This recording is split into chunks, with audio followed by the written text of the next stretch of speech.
प्रधानमंत्री किसान सम्मान निधि योजना के अंतर्गत जिन कृषकों को सम्मान निधि का लाभ नहीं मिल रहा है, आज उन्हें उन्हें उसके बारे में बताएंगे कि क्या कारण है, क्या कारण नहीं है, किस वजह से सम्मान निधि का लाभ नहीं मिल रहा है। सम्मान निधि लाभ ना मिलने के कारण मेन दो कारण हैं। एक तो है लैंड सीडिंग। लैंड सीडिंग का मतलब अगर अगर किसी कृषक की जमीन अपडेट नहीं हुई है तो उसे सम्मान निधि का लाभ नहीं मिला। नंबर दो, एनपीसीआई। एनपीसीआई का मतलब है आपका बैंक आधार से आधार सीडिंग नहीं है, तो आपको एनपीसीआई पीएम किसान सम्मान निधि का लाभ नहीं मिलेगा। तो आप उसे चेक कैसे करेंगे हमारी एनपीसीआई नहीं हुई है या लैंड सीडिंग नहीं है, उसे देखने के लिए आपको क्या करना है, उसके बारे में आज हम आपको डिटेल में बताएंगे। सबसे पहले कृषक को क्या करना है? सबसे पहले कृषक को जाना है पीएम किसान पोर्टल पर।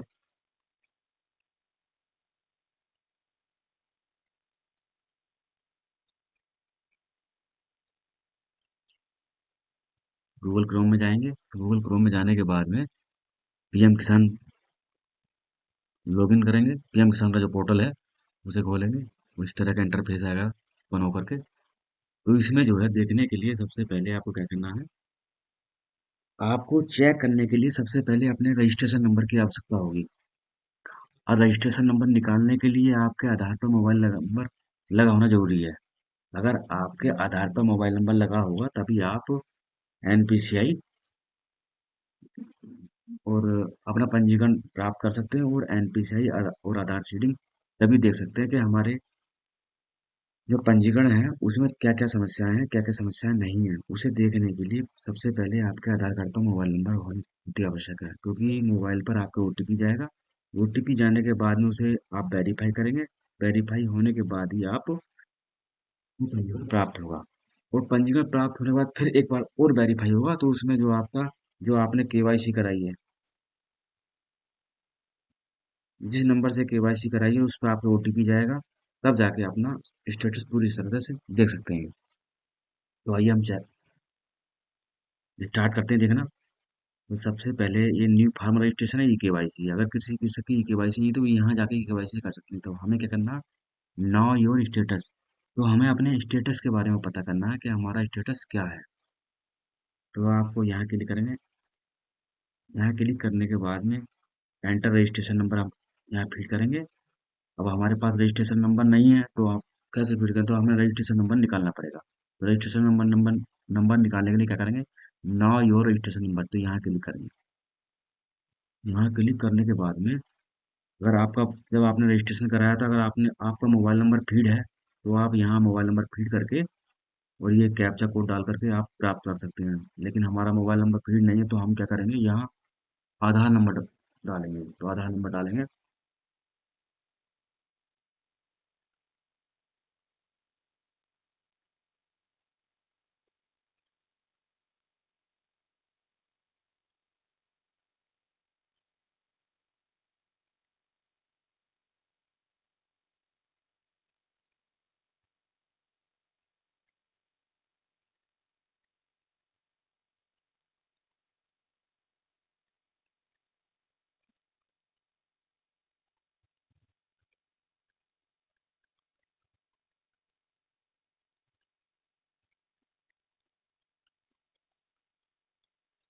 ये हमने आधार कार्ड नंबर डाल दिया। अब डालेंगे हम इस पे जो जो कैप्चा कोड है हमारा।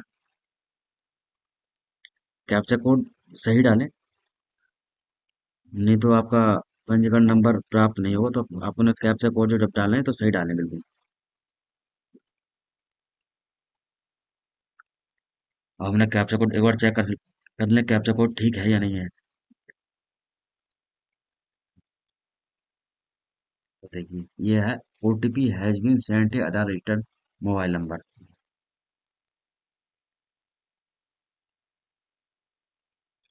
अगर आपके पास आधार नंबर रजिस्टर्ड नहीं है फिर भी आप अपना पंजीकरण नंबर प्राप्त कर सकते हैं। तो हमें यहाँ कोई भी आप ओटीपी डाल के उल्टा सीधा ओटीपी डाल सके अपना प्राप्त कर सकते हैं। तो आप उल्टा सीधा ओटीपी डाल दीजिए। उसके बाद यहाँ गैर डिटेल कर डालिए।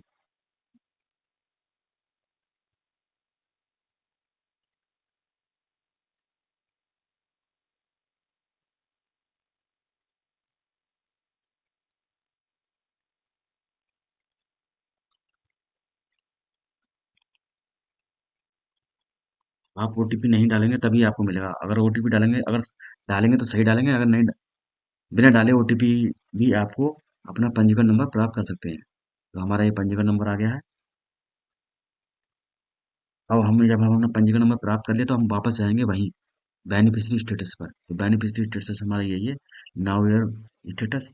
तो हम यहाँ फिर अब हमें पहले पंजीकरण नंबर मालूम नहीं था, लेकिन अब हमें पंजीकरण नंबर मालूम हो गया तो हम यहाँ डालेंगे अपना पंजीकरण नंबर, पेस्ट कर देंगे। यहाँ हमारा पंजीकरण नंबर ये आ गया। अब हम दोबारा से फिर इसे चेक डालेंगे, कैप्चा कोड।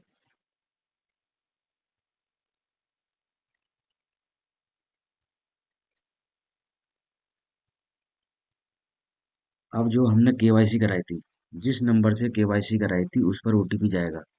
अभी देख लिख कर आ रहा हमारा ओटीपी, लास्ट के 4 डिजिट है जो मोबाइल नंबर है हमारा। इस नंबर पर हमने जब ओटीपी की केवाईसी करते कराते वक्त हमने ये वाला मोबाइल नंबर लगवाया था, तो उसी पर ओटीपी जाएगा जिस पर आपने केवाईसी कराई थी। तो हमारा ओटीपी आ गया है।